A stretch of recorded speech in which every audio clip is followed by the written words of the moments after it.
আসসালামু আলাইকুম, সবাইকে স্বাগতম। যদি থাকে নসিবে আপনায় আপনি আসিবে। হ্যাঁ, ঠিকই ধরেছেন। এই গান গাইতাছি কেন?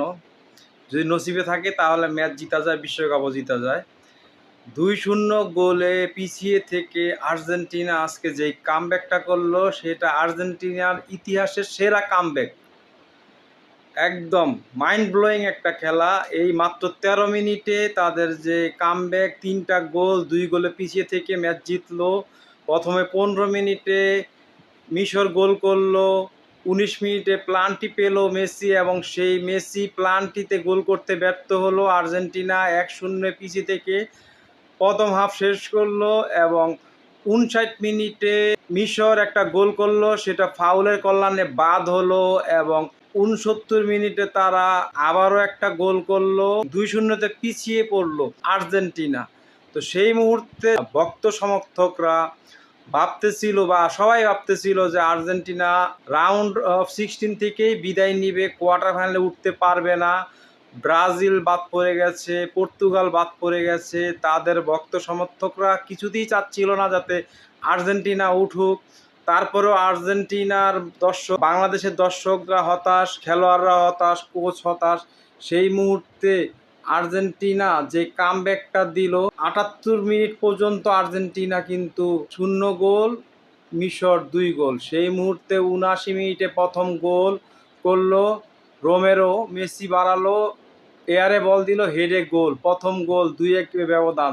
তার ৪ মিনিট পরে মেসি নিজে একটা গোল করলো এবং খেলা গিয়ে পড়লো ৯০ মিনিটে, ৭ মিনিট এক্সট্রা টাইম দিল।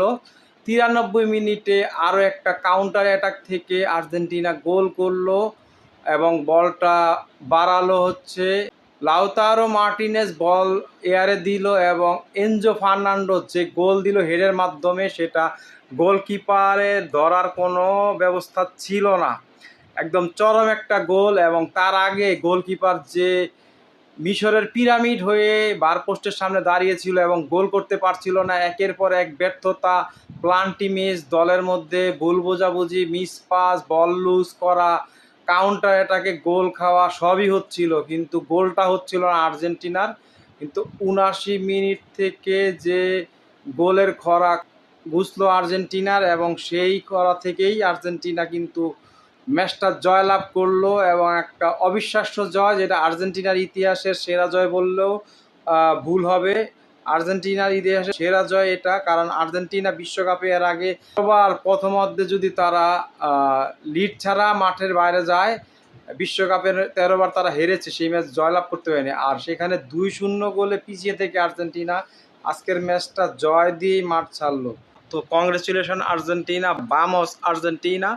তো যদিও আর্জেন্টিনার ৩য় গোল নিয়ে এবং মিশরের ২য় গোল বাদ নিয়ে ব্রাজিল ও পর্তুজিল ভক্ত সমর্থক এবং মিশরের প্লেয়ার, কোচার থেকে সবারই সন্দেহ আছে, তারা ফিফার দিকে প্রশ্ন তুলছে। তো সেই প্রশ্নের জায়গায় থাক, ফিফার কিছু রুলস আছে, বিএআর এর কিছু রুলস আছে, সেই রুলস এবং লয়ার রেজুলেশনেই কিন্তু গোল দিয়েছে মাঠের রেফারি। তো সেখানে আর্জেন্টিনার করার কিছুই নেই। আর্জেন্টিনা ১৩ মিনিটে গোল করেছে ৩টা থ্রি-পিট, সেটাই এনজয় করছি এবং আর্জেন্টিনা জিতেছে, এটাই বড় কথা এবং কোয়ার্টার ফাইনালে উঠেছে। তারা কোয়ার্টার ফাইনালে মোকাবেলা করবে সুইজারল্যান্ডের, কারণ সুইজারল্যান্ড আবার টাইব্রেকারে ৩-৪ ম্যাচ জয়লাভ করে। তো ধন্যবাদ সবাইকে ভিডিওটি দেখার জন্য। সবাই ভালো থাকবেন, সুস্থ থাকবেন। আসসালামু আলাইকুম।